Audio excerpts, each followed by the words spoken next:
ரெண்டு பேருக்கு தான் இங்க போட்டி என்ற டயலாகே நீங்க பேசணும் தம்பி, இல்லைன்னா மக்கள் உங்களை ஏத்துக்க மாட்டாங்க. 75 வருஷ கட்சி, நீங்க இப்பதான் லாலிபாப் சாப்பிடுற ஃபர்ஸ்ட் ஸ்டெப் பாபி. அரசியல் வேறு, சினிமா வேறு. அது ஒரு தொழில், இது சேவை.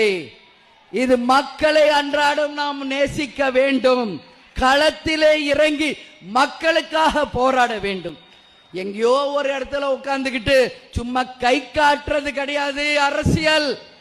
களத்தில் இறங்கி மக்களோட மக்களாக இருந்த தலைவர்கள் தான் அரசியலில் வென்றிருக்கிறார்கள்.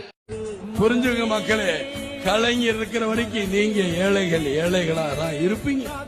ஊழல் இருக்கிறனாலதான் வறுமை அதிகமாகுது. எப்படி டிவி கொடுக்கிறாருங்கிற முதல்ல நீங்க பாத்துக்கிறது. மக்கள் டிவி தான் இலவசம். நீங்க கலைஞரோட உள்ளதை பத்தியா? ஆனா டிவி யாரோடைய பணம்? உங்களுடைய பணம்.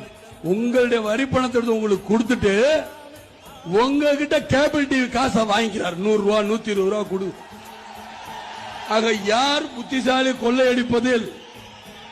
கலைஞர் அவர்கள், நீங்க கிடையாது. மக்கள் கலைஞருடைய வழிமத்திரம் ஒன் வே டிராபிக், ஒரு வழி பாதை தான், போகும் திரும்பாது. பணம் வந்துகிட்டே இருக்கு. இதை நான் சொல்லல, புரட்சி தலைவர் எம்ஜிஆர் அவர்களை சொல்லியிருக்கார்.